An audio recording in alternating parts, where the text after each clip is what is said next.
어쨌든 이렇게 이제 검찰이 재수사에 나섰습니다. 2년 2개월 만입니다. 과거 2년 전의 영상이 또 하나 준비되어 있습니다. 잠깐 보고 가실까요? 여기서 끝까지 우기고 있어요, 지금. 잘했다고 큰 소리 치고 있고. 소설이 소설로 끝나지 않고 장편 소설이 됐다? 도대체 얼마나 강심장을 가지고 뻔뻔한 얼굴을 가지고 있습니까? 언론 보도를 보니까 9월 한 달 동안에 국회에 와서 장관님이 했던 거짓말 횟수가 27번입니다. 27번이나 들어보세요. 27번이나 들어보세요. 27번이나 윽박 질렀죠. 저는 더 이상 장관에게 내가 묻고 싶지도 않아요. 장관이 했던 거짓말도 다 기록에 남아 있고 영상에 남아 있습니다. 거짓말하지 않았습니다. 야, 뭐 다시 영상을 봐도요. 아주 그냥 막 긴장감이 느껴집니다. 그런데 법조계에서는요, 이번 이제 재수사 결정과 관련해서 이렇게 얘기가 나옵니다. 김소정이라는 변호사는 그냥 불기소라는 결과를 딱 꿰맞춰 놓고 결론만 낸 것 같다. 무혐의로 결론만 낸 것 같다. 증거가 부족하다고 해서 마무리한 것은 부실 수사다. 최건 변호사. 재기수사 명령은 앞선 판단이 잘못됐다는 취지다. 추미애 전 장관을 조사해서 사실관계를 확인해야 한다. 근데 무혐의 나왔을 때 그때는 김영우 의원님 추미애 전 장관을 소환 조사하지 않았다고 알려지고 있습니다. 이번에는 소환 조사가 좀 필요할까요? 어떻게 보십니까? 제가 보기에는 이 사건이 복잡한 사안은 아니에요. 네. 네. 현역 군인이 휴가 나왔는데 휴가를 연장하는 데 있어서 사전에 허락을 안 받았다. 그러면 그냥 탈영이죠. 제가 국방위원장도 해봤고. 예. 국방 전문가시잖아요. 예, 너무나 간단한 일이 굉장히 이제 복잡하게 됐던 겁니다. 예. 당시 검찰이 그 지원 장교 진술이 번복됐다, 일관성이 없다 그랬는데 사실 여러 또 보도에 의하면은 4번 중에 3번은 일관성이 있었고 첫 번째는 이제 상황 파악이 안 돼서 그랬다 그러는데 예. 잘못된 것 같으면 수사를 받아야 되고요. 그 다음에 당시 그 당 대표였던 그 아들이 휴가 나왔을 때 말이죠. 예. 추미애 장관의 보좌관이 부대에 전화를 했다고 하면은 어느 강큰 보좌관이 자기가 모시고 있는 당 대표 또는 의원 전혀 의논 없이 그 아들 자제분이 휴가를 나왔는데 그 연장을 네. 위해서 전화를 부대에 할 수 있겠어요? 그 의원 모르게? 근데 전화로 휴가 연장이 됩니까? 의원님?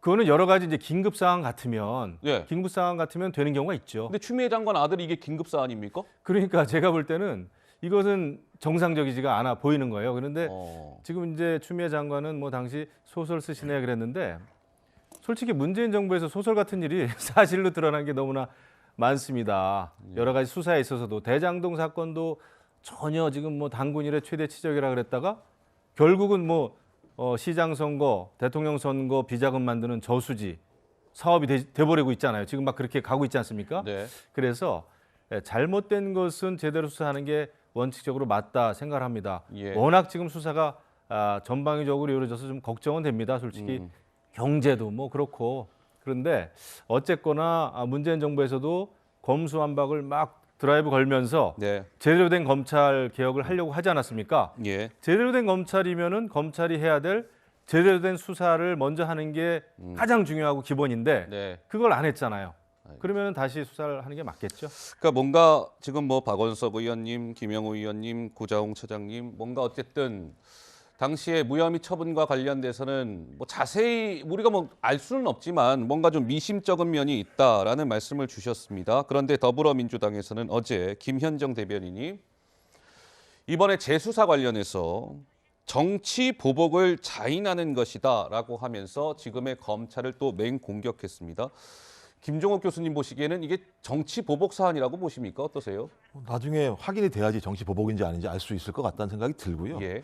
일단 민주당 입장에서는 수사가 무혐의로 종결이 됐는데 또 기각도 됐는데 갑자기 재항고를 하니까 재수사를 한다라고 얘기하게 되면 민주당 입장에서는 어떤 정치적 고려가 있었던 거 아니야라고 판단할 수밖에 없는 측면은 분명히 있죠. 검찰에서. 예. 그래서 저는 핵심은 그런 것 같습니다. 그러니까 자, 진술의 일관성이 있는가 없는가 여부겠죠. 지금 다시 재수사하는 이유 중에 하나는 뭐냐면 김대위가 얘기하는 부분들의 진술의 신빙성이 있다, 일관성이 있다라는 얘기 아니겠습니까? 예. 전 이 부분에 대해서 판단하면 되는 문제라는 생각이 들고 두 번째는 이제 압력과 외압이 실제로 있었는가 없었는가에 대한 판단 문제일 것 같고요. 예. 세 번째는 말씀하신 것처럼 왜 그 당시에 이렇게 깔끔하지 않는 무혐의 종결이 됐을 것인가 관련해서 저희 검찰 내부에 일단 이제 국민의힘 같은 경우는 그런 거겠죠. 문재인 정부의 예. 어떤 것을 지지하는 검찰들이 어떤 형태를 통해서 수사 자체를 갖다가 애매모호하게 무혐의 종결한 거 아니냐라는 어떤 의구심이 있는 거죠. 예. 좀 그렇다면 검찰 내부에서 이 문제에 대해서 그런 점이 있었는지 없었는지에 대해서 예. 또 조사를 해봐야겠죠. 그래서 그러니까요. 이 세 가지 조사가 돼서 많이 나왔는데 또 여전히 무혐의라고 얘기하면 아, 그럼 제가 완전 볼 때 클리어 민주당 되는 입장에서는 거죠. 예. 정치 보복이라고 예. 느낄 수밖에 예. 없는 측면이 분명히 있기 때문에 저는 좀 수사가 진행되고 난 다음에 정쟁을 좀 하시자. 수사되기 시작하기 전에 막 정쟁을 막 해버리잖아요. 아하. 그러니까 예를 들면서 유권자들을 두루 쫙 갈라버리는 것과 마찬가지의 논쟁이 있어서 예. 좀 앞으로는 제가 볼 때는 좀 검찰 수사 결과를 보고 난 다음에 네. 그 결과에 따라서 좀 정쟁을 하더라도 했으면 좋겠습니다. 자, 차분히 지켜보는 게 맞다 이런 말씀이신 것 같고, 하여튼 법조계에서는 지금 분위기 봐서는 앞선 수사와 결론이 동일하지는 않을 것 같다라는 전망이 조심스레 나오고 있습니다. 앞선 결과는 무혐의였다, 동일하진 않을 것이다. 글쎄요, 어떻게 진행이 될지 지켜보도록 하겠습니다.